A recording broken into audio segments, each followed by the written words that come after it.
He shared the court with some of the greatest players in the NBA, and on some nights, outperformed them too, despite never scoring a single point. What's he up to now? Let's find out together on The Drive. I'm Jason Bristol.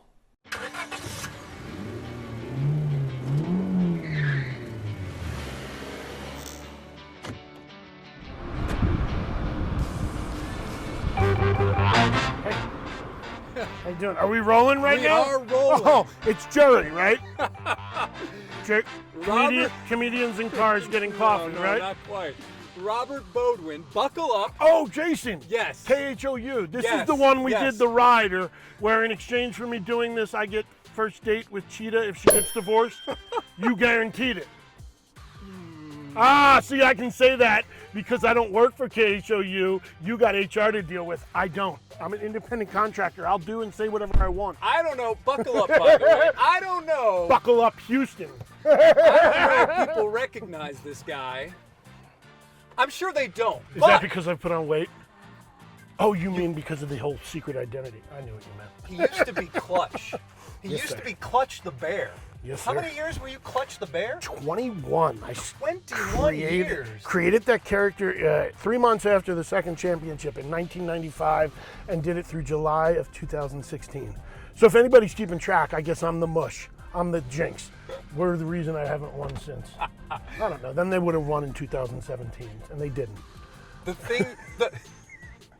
Well, that was a poor shooting night, among I other didn't things. sign anything, right? If you get in an offender bender, it's not my fault. Why are you going down this road with us? Yeah, Why are you right. going down this road? I'm sure you're breaking like 10 laws right now. No. It's hands no. free. I got It's hands free. I got hands on the wheel. Yeah, right- but I'm right a like very, this? You're very buckled up? distracting person. Well, let me ask you this. The thing you miss most about being a mascot? Easy. Making people laugh on a regular basis, whether it's just a few people at a small event or 18,000 people live. It's the only reason I got into this business to start with. There are many other fruits of the labors and benefits, but the thing I've liked most and what got me into it back in high school as a mascot was making people laugh. I love it. And it was just the best feeling in the world was doing something at mid-court that I conceived of, wrote, directed, produced, and then got to do in front of 18,000 people live. When it worked, it was euphoric. And I miss that. Sure I do. You sound like an athlete. I mean, they miss that rush as well. 100%, and I liken it, I guess I don't liken it to athlete as much, because truth be told, I'm not the biggest sports fan. I like watching the Philadelphia Eagles, and that's it. I don't watch the NFL, I don't watch football, I watch the Eagles. But I like it more like a rock star, not in a hubris or arrogant way, but like they get to perform in front of live audiences, right?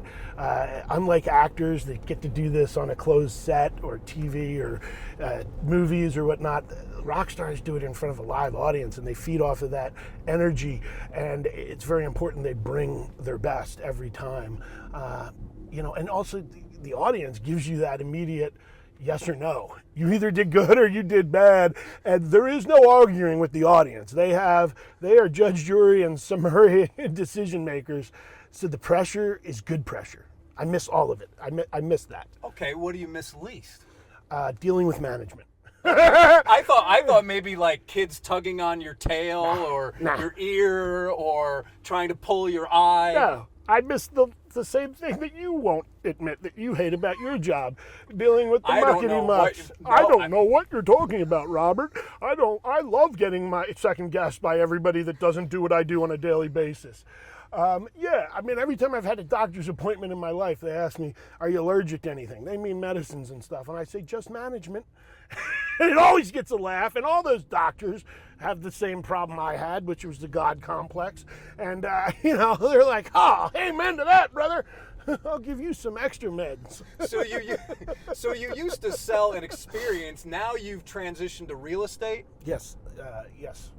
And So how's that I going? pivoted. You don't get that rush, or do you when you make a sale?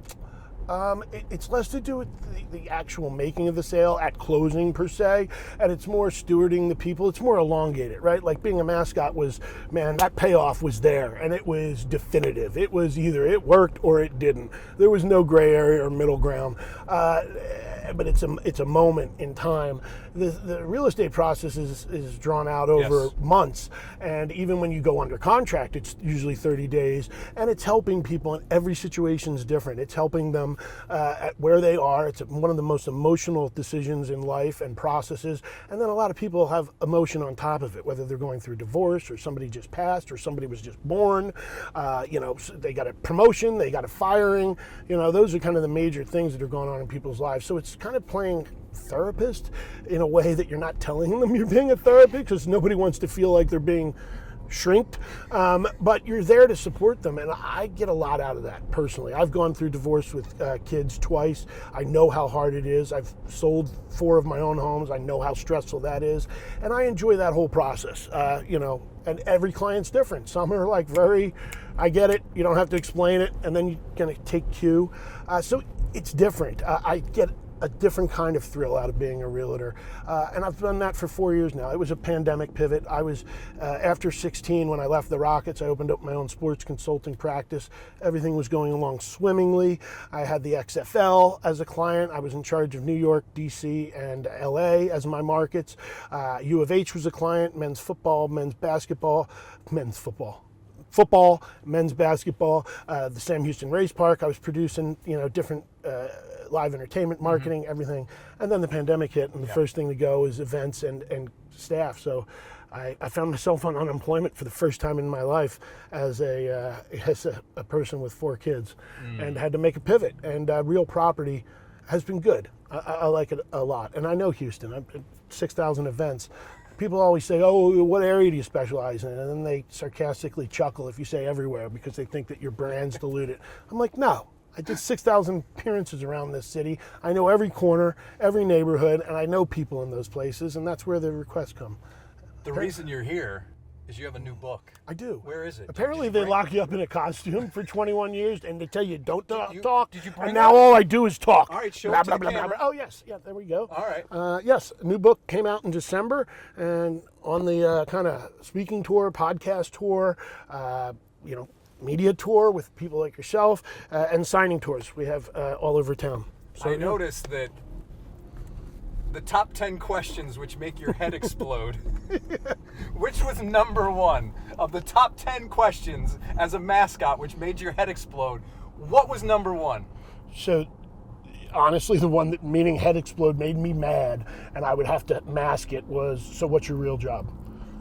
I mean, I'm sure you get that in your profession now and then. And honestly, one of the top executives at the Rockets that I'm still friends with, she called me when I originally wrote that and put that out years ago, and she's like, "Oh, I couldn't wait for this one. I read it and laughed my butt off, because I get that all day." And she was like a C-level person, and she was like, "Yeah, people think that we're just like it's a summer job or something, or it's a part-time deal, and we kick in when the season starts." Well, season's over. Time to go home, everybody. And a lot of people thought, like, as Clutch, I would show up.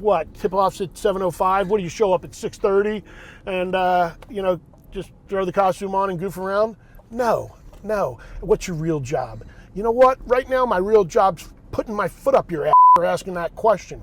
That's how I felt. We can't say ass on TV. Yes, what we about can. the tickets question? What about the tickets question? Oh, Can yeah. I get free tickets? Can I get free tickets? No. I get that from time to time. People think that, I have access to tickets, and I said, no, I have no.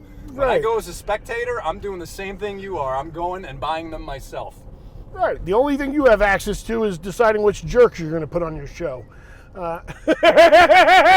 That's just referring to me, self-deprecating humor. I got you. It's not anybody else that you've ever had as a guest.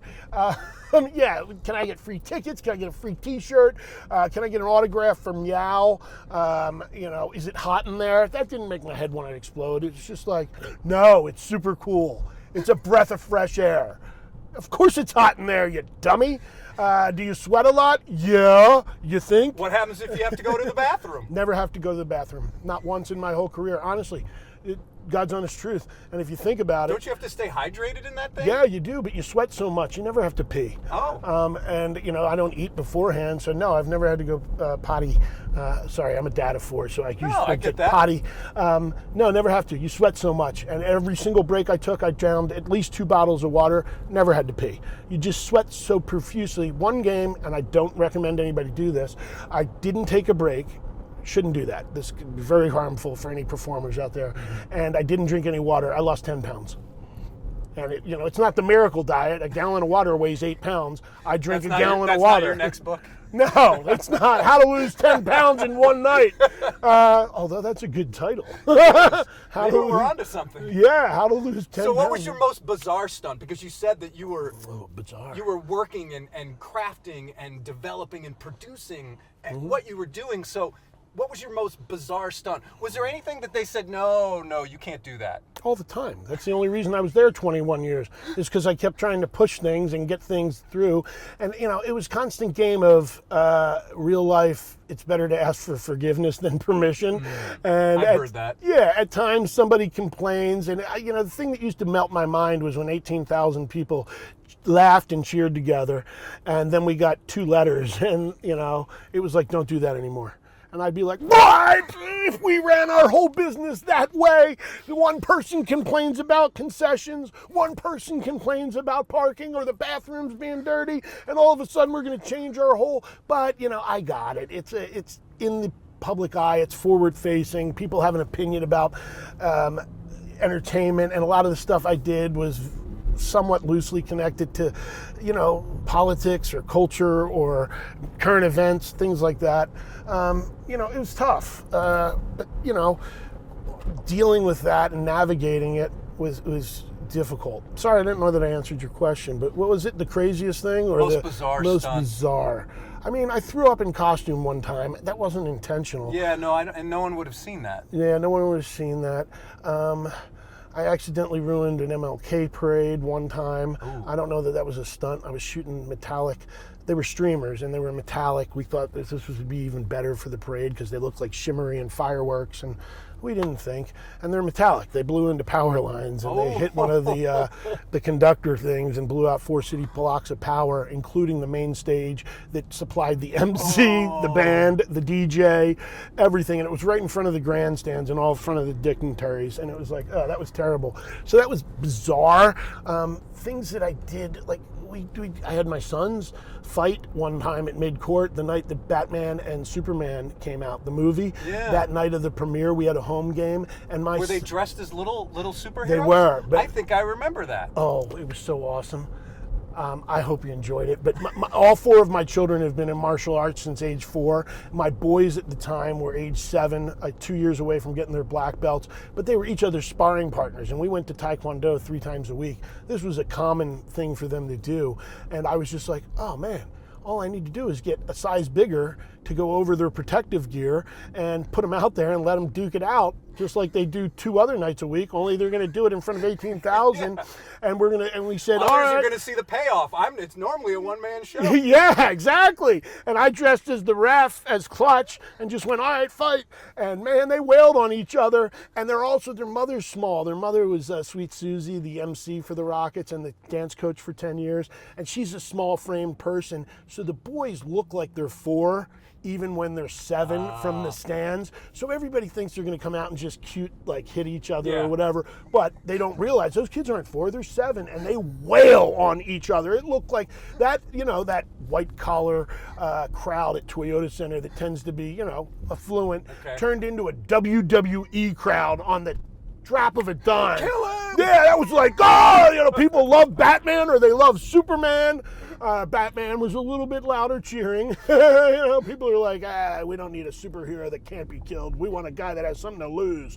And it was great. That was one of my most fun, but it was bizarre. We got a lot of backlash. I remember my bosses, you asked, is there anything they didn't want you to do? They didn't want me to do that.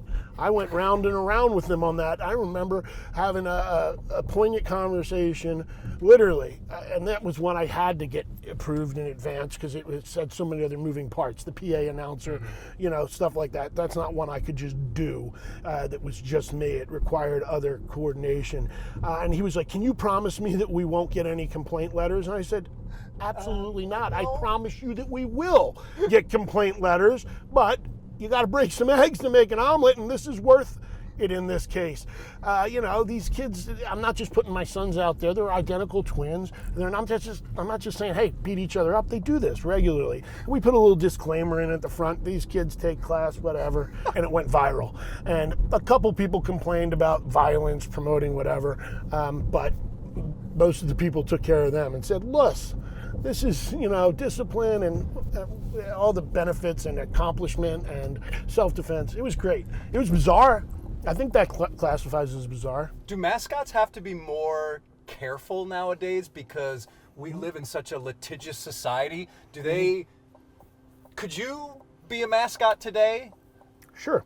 I could be one today. I do think it's they have to be more careful, but not because it's gotten more litigious. I feel like that was always a threat and a concern from when I started in 1991. I think you have to be more careful because everybody has a camera and a phone and a video camera on them and social media, and that, you know, little mistakes I do that because what's a mistake in somebody's mind is completely fine in another's. You think you've made a mistake, most people might not even realize realize it. And then a lot of times you think, I've made no mistake, and everybody's laughing, but somebody took offense and they captured it. And taken out of context, things can be made to look pretty bad depending on what it is. And I think you have to be careful of that. And when I was performing, and cameras, you know, in the early 2000s kind of became something on everybody's phone, that was a game changer. Especially in that it wasn't as fun to work the crowd anymore. Because when you went into the audience, it wasn't about worrying what you were going to do.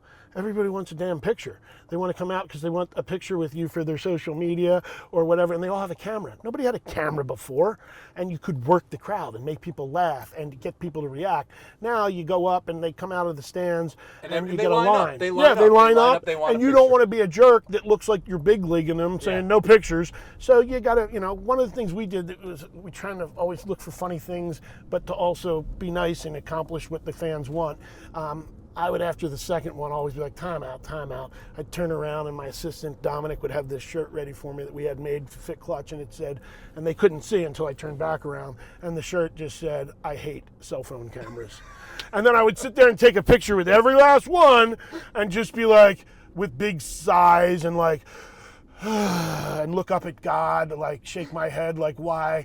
And then, you know, after each person, give them a little rub on the shoulder or the head, like, I'm just kidding, you know it. And the crowd found that funny, you know, because you were making fun of the moment. But it definitely, the cameras are more of a challenge, and things being taken out of context are the biggest challenge, not lawsuits. They've always been there. The nuts that want, you know, $350,000 because you shot them with silly string, and it traumatized their kid because they thought mommy or daddy was going to get killed. That was actually one of the contentions. Wow. They didn't get paid. We batted that away. But yeah. There is a disclaimer on the back of the ticket, isn't there? There is. That, you know, if you get hit by a ball, or if you're at a hockey game, you get hit by a puck, but nobody reads those, and they all think they have a claim. All right. I want to be a mascot. I want to come up through the industry. What's your biggest piece of advice? You're too old. Ageism, you're out. If I'm running the tryouts, no. My biggest piece of advice is you got to get. There's no replacement for time in the suit. Time in the suit. I do training all the time. I just trained yesterday 17 mascots across the country of Mexico on a Zoom call for the third consecutive year. And one of the things I tell them is, listen, I can give you all the wisdom I know from my experiences, and that's all wisdom is a collection of experiences, not knowledge. It's not. It's I went through this, and here's what I did, and it worked or it didn't, and here's why. And that's time in the suit. It's like the Beatles, right? They became great because they cut their teeth playing strip clubs in Hamburg, Germany for 12 hours on end, and it taught them to be great performers. You know, the whole concept of 10,000 hours from Malcolm Gladwell, things like that. And, you know, there's no replacement for that. So get in the costume, whether it's your local Chuck E. Cheese or your high school or your college or anywhere that you can get, you know, these costume places around town that all do the knockoffs, you know, from the Sesame Street or the Muppets characters or the Frozen, whatever is hot. Anywhere you can get in costume and get experience. And then, build relationships. Build relationships with the people that run those programs. Try to accomplish their goals, and not just focusing on what's the most good for you in the moment, and have some red herrings along the way. Fight for your ideas that are 9 and 10s, the ideas you're really passionate about. Yep. Like I was really passionate about that, Batman versus Superman one. I knew it was going to work. But if you have a 6 or a 7 idea that you're like, this will work, you're lukewarm on it, and somebody opposes it, take the loss. Pick your battles. Pick your battles. Don't die on the hill. It's so hard to figure out. Even at 50, it's so hard for me to figure out, what's worth fighting for, what's not. Sometimes I feel like when I drop a battle, I'm not having perseverance or grit or being relentless enough. And other times I see the value in it. And I think that's case by case, organization by organization, performer to performer. But you can't just borrow forth, full steam ahead.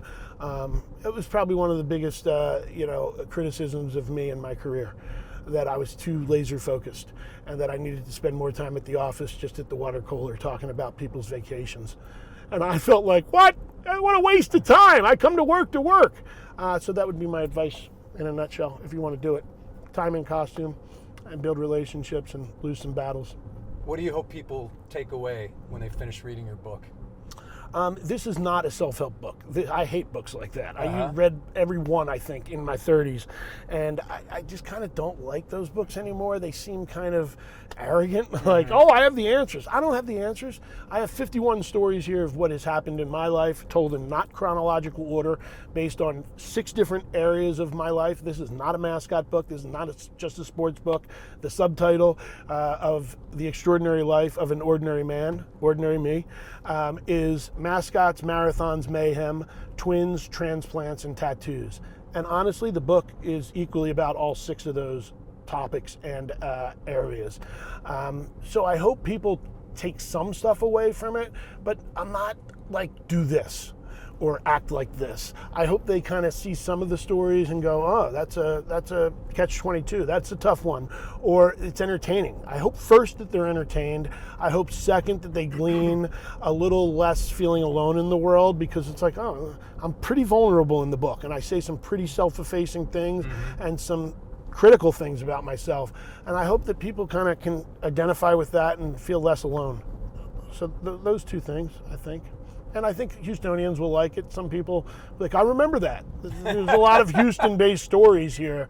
A lot of single parenting stories. A dad of 4 kids, 2 sets of twins. Brooklyn and Bailey are 8-year-old fraternal twin girls, and Jack and Luke are 16-year-old identical twin boys.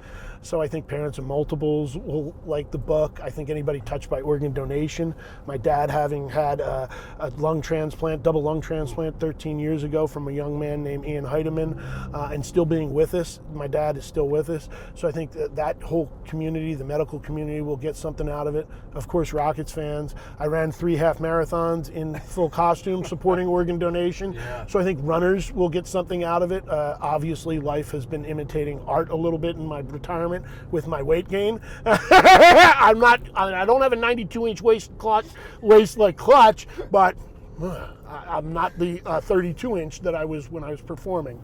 So I think runners will get a kick out of it. And this dude ran 13.1 miles in a teddy bear costume. And, one of them I ended up with a thermometer where the sun don't shine in front of 13,000 post-racers. What? And George R. Brown, yeah. Oh. They freaked out when they saw me rip the head off behind one of the finish line things. And, my assistant was like, dude, this is what he looks like. He'll calm down in about 2 minutes once he gets enough fresh oxygen. It's not the heat, it's the oxygen. And then cools off a little and some water. And they're like, no, we got to admit him. And I'm in there and on a gurney, there's no pipe and drape. I'm seeing everybody getting their bananas, their post-race potassium, their mugs, their medals, You're like, their I just want t-shirts. air. Just give me air. And now I'm laying there and they got an IV in me. I'm like, geez, guys, it's not necessary. And then sure enough, blood pressure was back to normal. And then they're like, no, we got to take your temperature. And I'm like, And they're like, no. And I was like, and they're like, no. And I'm like, come on, really? So yeah, they had to take my temperature rectally. And I'm looking at all these people that are all happy and joyous. And I'm like whimpering. It was terrible. But, you know, they have to do it for legal reasons to make sure that I'm fine physiologically or whatever, biologically. I don't know. Why do the Rockets have a bear as their mascot? Because the owner made that choice, Les Alexander, and I think very insightful on his part. To be honest, if you're going to get me to say something good, this is about it when it comes to management and ownership. They didn't want to rock it, right? Yeah. They had Turbo, arguably the best mascot the NBA's ever seen. I still think that, but that was a kind of a one-dimensional character in that it was an amazing stuntman, daredevil, acrobat, and in spandex. Form-fitting. They wanted something like a traditional mascot where you could hide the human form and it could be funny and lovable with kids, and that wasn't going to be a rocket. It wasn't going to be, hey, you know, I'm not going to use bad words on TV, but it was, you know, they didn't want something phallic looking, walking around hugging kids. Yeah. So they were like, what can we have? Some teams had gorillas for the Suns or bears for the Jazz. Our owner was like, what's more universally loved worldwide than a teddy bear? And I agreed with him. And it was like, okay, we're not going to have a rocket. And I was like, no, that doesn't seem fun to wear or fun to portray. Hey, you know what, head, come here and hug my kids. It was not a position I wanted to be in. So they had a bear, and that's where I took over. They handed me, they said, we're having a bear. And then I took over getting it designed, giving it a name with the city, and giving it a persona. So that's why they have a teddy bear. I know, it's a little weird. All in one piece. We made it. Yes, sir. And hey, you know what? If you want to buy this book, you don't have to because I'm giving you 2 for free. That's not true. I don't give anybody a free book, not even my mother. It's mascotauthor.com or clutchthebear.com. Apparently somebody bought the domain 9 years ago when he left the Rockets. Robert has quite the story, huh? Who's going to be in that front seat next time? Who knows? But I can say this. Thanks for watching The Drive here on KHOU 11+.